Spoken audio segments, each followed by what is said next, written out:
Bienvenidos todos y cada uno de ustedes al segundo estudio de este tercer ciclo del Pentateuco que hemos llevado. Ya es nuestro tercer año. Estamos iniciando y estamos muy contentos de contar con su presencia. Hoy vamos a ver la porción de Noaj, la cual comprende Génesis capítulo 6, versículo 9 hasta el 11:32. Y el tema que queremos desarrollar es la justificación, por cómo lo menciona la escritura o esta porción. Antes de iniciar, como siempre, me gusta recordarle que si usted no se ha suscrito a nuestro canal, dele pinche ahí donde está la campanita y entonces usted va a estar suscrito y así le van a llegar nuestras publicaciones. También le invito a darse una visita, una vueltecita por nuestro canal y por los listados de reproducción, las listas de reproducción, y usted va a encontrar ahí seguramente, bueno, 2 años más de esto, va a encontrar el estudio a Gálatas, el estudio a Marcos, el estudio a Hebreos, que también estamos desarrollando en este 2023. Y bueno, con alegría y con gratitud vamos a iniciar ahora. El año pasado vimos que esta porción trataba con respecto al verdadero descanso. Vimos también la corrupción de la tierra y aterrizábamos en la obra del Mesías y en el mandamiento que recibió Noaj en hebreo, Noé en castellano, de colocar animales en el arca. Antes de retomar la lectura en el capítulo 7, solo quiero regresar a la porción anterior y hacer una mención más con respecto del nombre de Noé.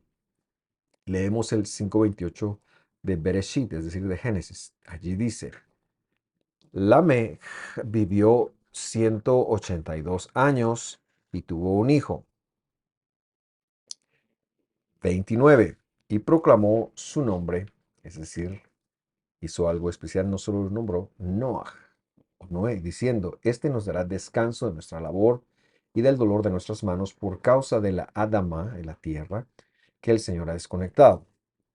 Quiero agregar, porque es la tercera vez que menciono este versículo, que la razón por la cual Noah, recibió este nombre era porque su papá pensó que este personaje era el que los iba a devolver, este hijo era el que los iba a devolver al estado original antes de que el Señor desconectara la Adamá. Y es que en Hechos, en el capítulo 3 de Génesis, cuando Dios da su sentencia, maldice, dice allí, traducen ahí, pero desconecta es la palabra correcta, la Adamá, no desconecta la Aretz. Y esto me llevó a mí a meditar en que la expectativa del papá era Lamech, Lamech creo que le han llamado en castellano. Él pensó que Noé iba a ser la persona que los iba a devolver al jardín del Edén. Y es que desde siempre estas primeras generaciones sabían que algo había ocurrido, algo importante, y deseaban y anhelaban ellos volver al estado original de las cosas. Por eso también construyeron la Torre de Babel. Pero es que Dios tenía una sentencia y un camino, el cual la Biblia narrará desde Génesis, y por supuesto ese camino todavía está abierto en Apocalipsis. Estas personas, por lo tanto, sabían lo que habían perdido, sabían qué significaba, tenían alguna noción de lo que sería si no hubiese pecado, de cómo sería el jardín del Edén, y a pesar de ello, se rebelaban contra Dios. Y es que el humano es así, el humano necesita un Salvador. Y esta porción empieza, sobre todo hablando de nuestro tema, dando esto por sentado, es que el hombre necesita un Salvador. Noé no iba a devolver o ser capaz de devolver a alguien al estado original de las cosas. Se iba a llevar al Dios mismo para devolver al hombre y a la creación al estado original de las cosas. Y precisamente eso es lo que tuvo que ocurrir. Dios vino a la tierra, pero todavía estamos en este viaje de vuelta al jardín del Edén, el cual concluirá cuando el Mesías retorne en su segunda venida. Con esto claro, o habiendo aclarado esto, vamos a tomar la lectura desde el capítulo 7, versículo 1. Invito a que me acompañe. Dice ahí, entonces el Señor dijo a Noé, entra en el arca tú y todos los de tu casa, porque he visto para que tú seas justificado delante de mí en esta generación. Y hemos eh, traducido que Dios ha visto en lugar de ha provisto o en lugar de ha hecho algo distinto, porque aquí se usa el verbo ver. Dios había visto ya que Noé iba a ser justificado. Cuando en el capítulo 6 de Génesis Dios da una sentencia, no puedo soportar al hombre más, bueno, es curioso decirlo así, pero Dios dice, no voy a tolerar al hombre más. A partir de ahora, a 120 años, voy a hacer algo al respecto. En ese momento, Dios llama a Noé. Y aquí, unos momentos, 120 años después, pero unos momentos antes de entrar al arca, está diciendo, mira, yo he provisto, yo he preparado para que tú seas justificado. Y esto recuerda también ese momento en el capítulo 22 o allá por el 24, no estoy tan claro, pero sería bueno aclararlo, así que vamos a buscar la escritura de una vez. Cuando, sí, justamente el 22 de Génesis, cuando Dios le dice a Abraham que sacrifique a su propio hijo y su hijo tiene la noción de que algo está pasando, le dice, mira, padre, veo la leña, veo el fuego, veo todos los elementos, pero falta el carnero, perdón. Abraham le responde, Dios verá. Dios verá, han traducido Dios proveerá, pero es Dios verá porque Dios tiene en mente lo que va a hacer. Volviendo a nuestro capítulo, el séptimo de Génesis, lo que entendemos es que Dios va a previsto que Él tiene que justificar a Noé y a su familia, porque los va a preservar. La justa sentencia de Él es que el resto de la humanidad no va a sobrevivir el diluvio. Y la idea de la justificación entonces tiene que ver con la imputación de la gracia de Dios sobre una persona. Es decir, su expresa intención de rescatar a alguien de un mal que viene. En este caso, a Noé se lo rescató del diluvio. El Evangelio, por supuesto, tiene muchísimo más que agregar con respecto de la justificación y vamos a leer un versículo de Romanos, capítulo 5, desde el primer versículo. Dice, por tanto, habiendo sido justificados desde, yo le puse desde porque es la proposición que está ahí, no tanto por, pero le dejé por para que tenga sentido, por fidelidad tenemos paz para con Dios por medio de nuestro Señor Jesucristo. En el mundo occidental se ha pensado y se ha estudiado la justificación y se lo ha visto como un concepto del Nuevo Testamento, es decir, que tiene un origen en el sacrificio de Jesús, quien toma nuestro pecado y de alguna forma nos da su justicia para que nosotros podamos vivir y tener acceso a la vida eterna. Y por supuesto, el sacrificio del Señor Jesús es la mayor expresión de la justificación, como Dios le imputaba. Sin embargo, esta no es un concepto exclusivo del Evangelio. Y esto es lo que a mí me ha maravillado en este caso. Dios ha decidido que le va a preservar, por supuesto, temporalmente la vida a Noé. Lo justifica de una forma temporal. La justificación para la redención, por supuesto, esta solo puede venir por medio de Dios. Con la revelación que Noé tenía, Dios se muestra a él y por gracia lo justifica. Un día a Noé seguramente lo veremos cuando regrese el Mesías. Pero a partir del Mesías sí que esta obra de justificación se da exclusivamente por sacrificio. Lo que estoy tratando de decir es que la justificación, ese evento en el cual Dios nos imputa su justicia y nos libra por medio de la gracia de algo, tiene que ver precisamente, está presente, perdón, desde el mismísimo Génesis. Y lo que queremos señalar es que es la fidelidad de Dios, siempre fue la fidelidad de Dios Y cuando lo leemos en el Evangelio, no estamos descubriendo el agua azucarada, es que esto ha estado presente en la Escritura todo el tiempo y lo que el Evangelio hace es explicarlo de una forma donde nosotros, que no hemos sido pueblo históricamente, lo podemos entender.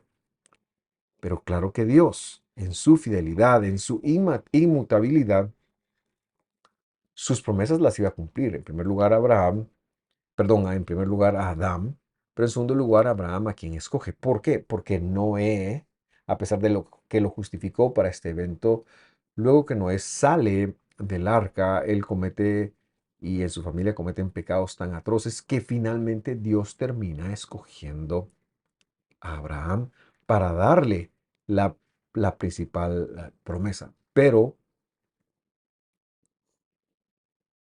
Noé fue justificado y de esta forma es que él entra al arca y luego vemos que el Evangelio narra que fueron bautizados en esa arca, es decir, fueron preservados, fueron envueltos y la gracia de Dios, a pesar de los fallos garrafales que después observamos en esta familia, les preservó, los guardó y en base a la revelación que tenían, se encuentran hoy esperando la resurrección. Y esto es maravilloso y nos da mucha alegría y es algo que queremos enseñar, porque la justificación es un acto de gracia que Dios pone en el cual Él nos imputa con su justicia.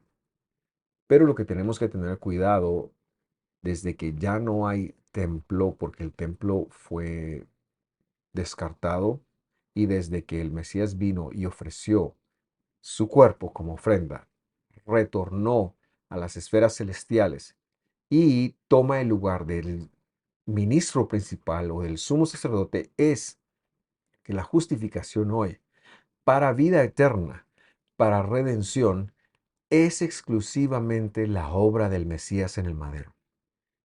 Es algo que Él quiere compartir con cada uno de sus hijos, aquellos a quienes Él ha llamado por medio de su sacrificio. Y esto es algo que nos alegra a nosotros y lo podemos observar desde el mismísimo Génesis. Leemos el versículo 2. Dice así: de todo animal apto tomarás consigo 7 parejas, el macho y su hembra, y de todo animal que no es apto, 2, el macho y su hembra.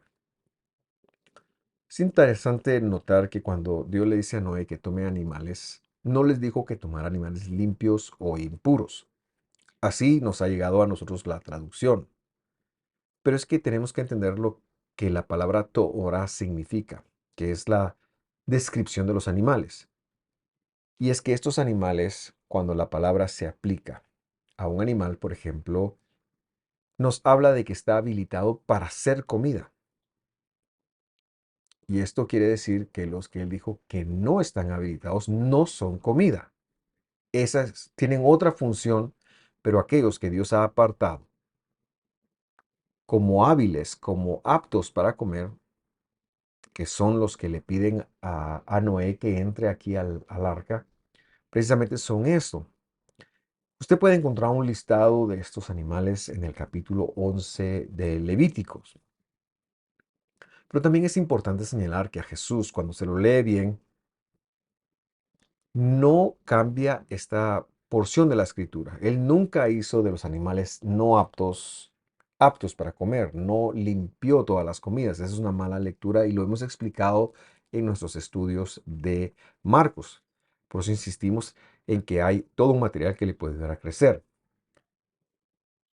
De hecho, hay un testimonio de los mártires de León, que son unos cristianos que a finales del siglo II, después del Mesías, mueren por comer. Hay una persecución del Imperio Romano, hay que dar ese antecedente, y la forma de conocer a los cristianos en este momento, ya sin el elemento judío, era que les daban morcilla, es decir, carne de cerdo.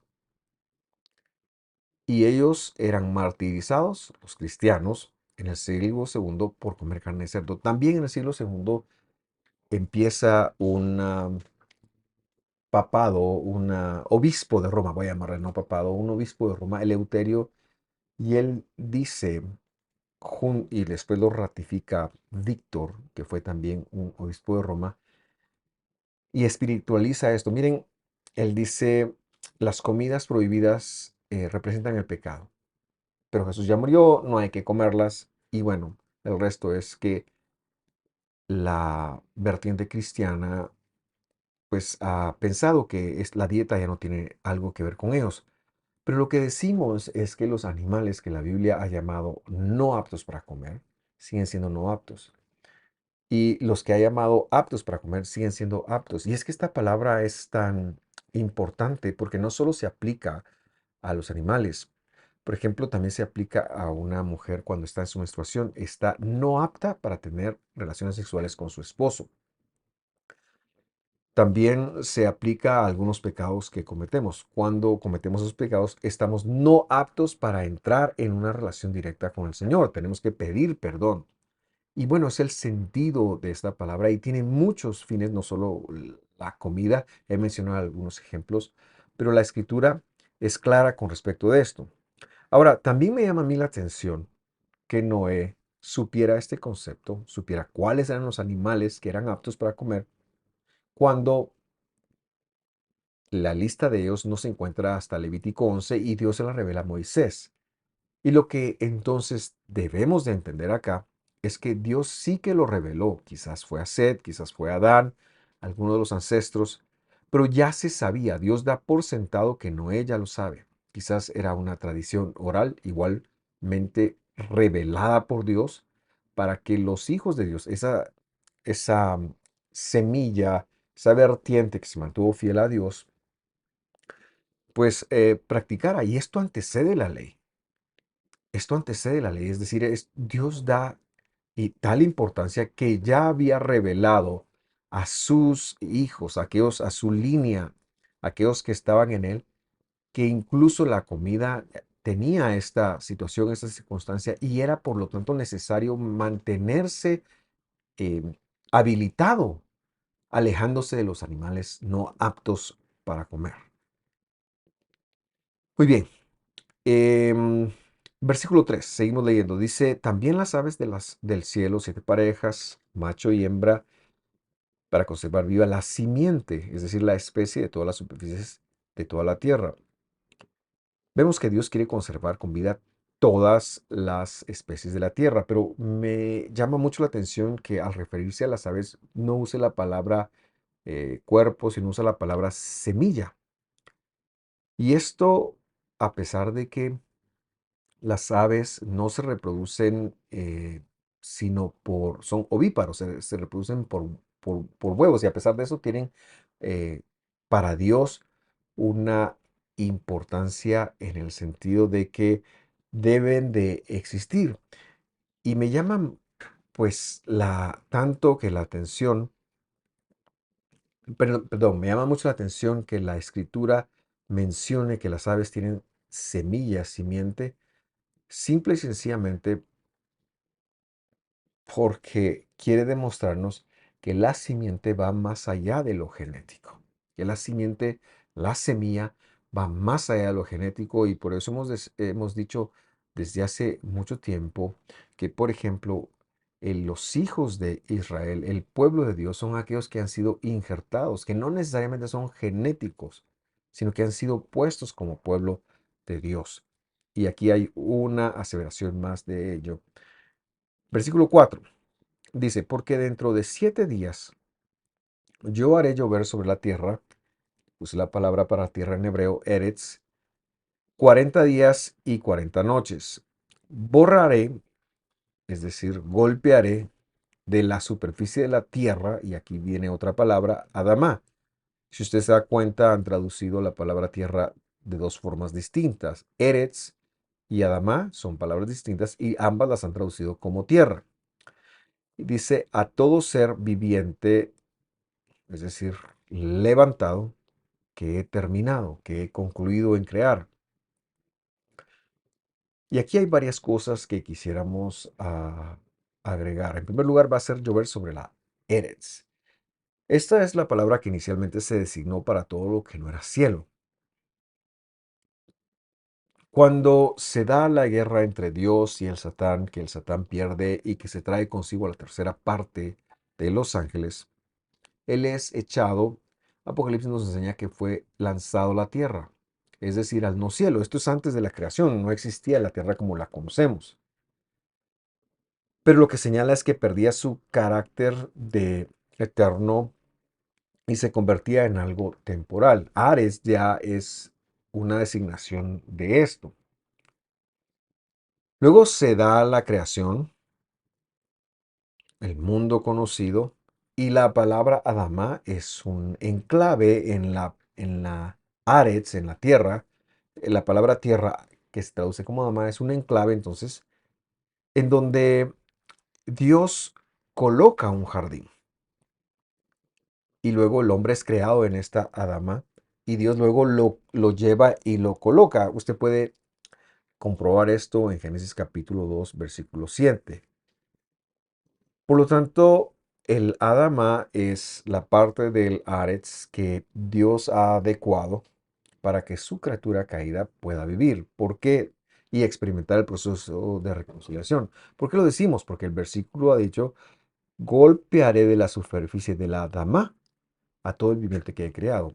Y por eso entendemos que cuando Dios se percata de que la tierra, el Aretz o Eretz en hebreo, que es el lugar donde habita Satanás, luego agrega la Adama, que es el lugar donde crea al hombre, lo coloca en el jardín, el hombre se sale del jardín, cae y llega a vivir en la Adama, tiene que adecuar la Adama para que su caída criatura, es decir, el humano, el ser humano, pueda vivir ahí y tener un proceso de reconciliación. Y por eso creo que es importante ver este versículo con estos lentes. Y de ahí es que Dios le llama a Noé para justificarlo, de lo caído.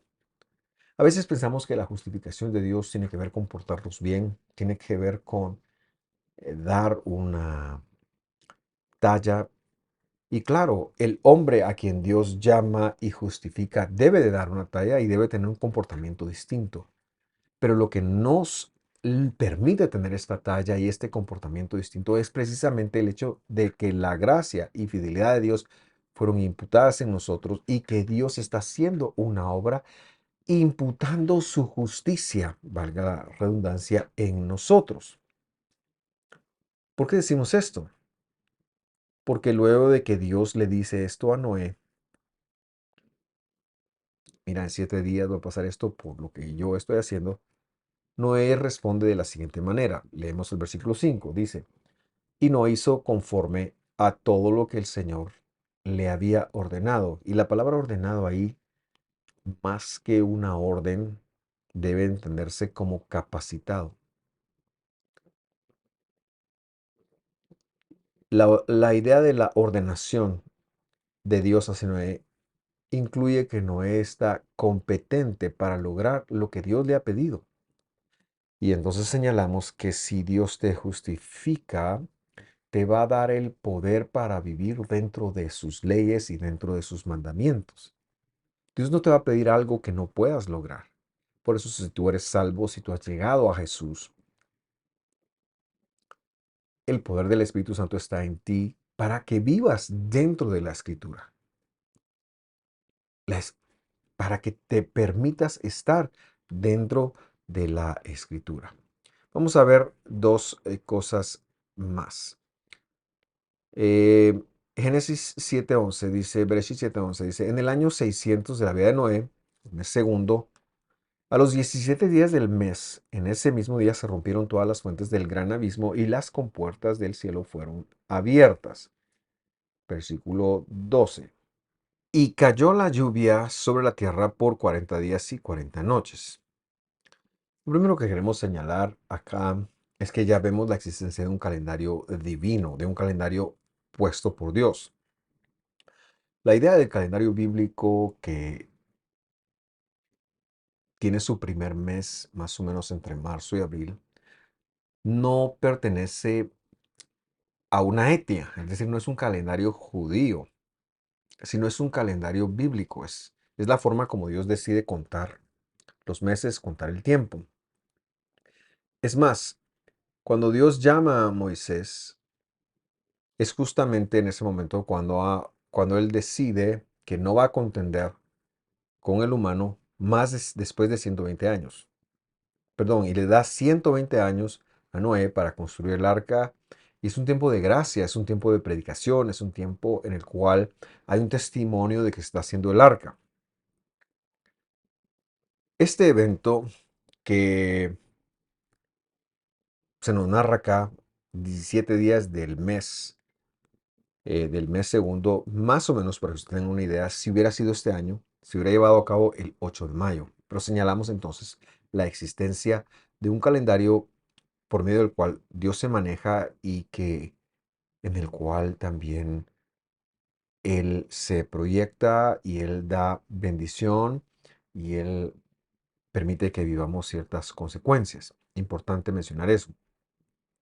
Por supuesto, hay un séptimo mes que es donde se empieza el conteo de los años, es la segunda cabeza del año. No voy a entrar en esta descripción, pero decir que en ese momento también somos llevados a una evaluación de nuestros hechos y aunque hemos sido justificados, de todas formas nuestros hechos son importantes.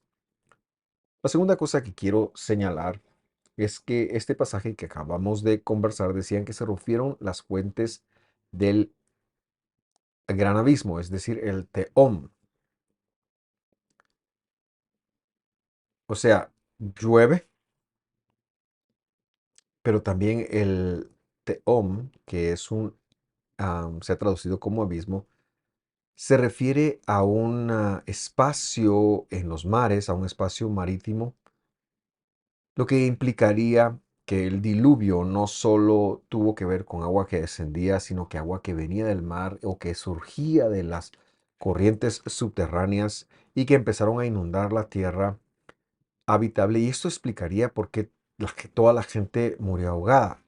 Porque no solo cayó demasiada agua del cielo, sino que las ventanas, donde fueron abiertas las ventanas de Dios, sino también del mundo submarino empezó a ingresar agua a la tierra. Y cerramos este estudio diciendo que por cuanto todos se han apartado de la gloria, por cuanto todos pecaron, todos hemos pecado, todos fuimos destituidos de la gloria de Dios. La consecuencia de ser humano por el hecho de ser pecador, la consecuencia es la muerte. Es decir, lo justo sería que un humano, cualquier humano, todos estamos condenados a morir y a no a existir de nuevo. Sin embargo, Dios ha empezado un plan de reconciliación por gracia, por fidelidad hacia nosotros. Pero ese plan no es para toda la humanidad. Es exclusivo de aquellos a quienes Él, por su elección, por su gracia, no porque vea algo bueno en ellos, ha decidido justificar. Los justificados son aquellos que reciben la gracia de Dios, pero también reciben la imputación de la justicia de Dios en sus vidas. Un verdadero justificado sabe que su conciencia está siendo purificada, ha sido purificada y no puede permanecer más en el pecado. No puede permanecer más en la injusticia. Un justificado no puede permanecer en la injusticia. La justificación es precisamente ese acto de Dios en donde nos devuelve a la justicia, nos vuelve como Él para que vivamos dentro de ella. No se trata solamente de un perdón, se trata de una renovación de nuestra mente en la cual recibimos el perdón de Dios. Y esto sería la gracia. Pero que a partir de que recibimos el perdón de Dios, vamos ahora a comportarnos de acuerdo a la justicia de Dios. Eso sería la justificación. Le agradezco por ver este estudio. Si lo quiere compartir, no tenga empacho en hacerlo. Que Dios lo bendiga. Lo esperamos la próxima semana. Este año queremos hacer los estudios un poquito más cortos. Esté muy bien. Hasta la próxima.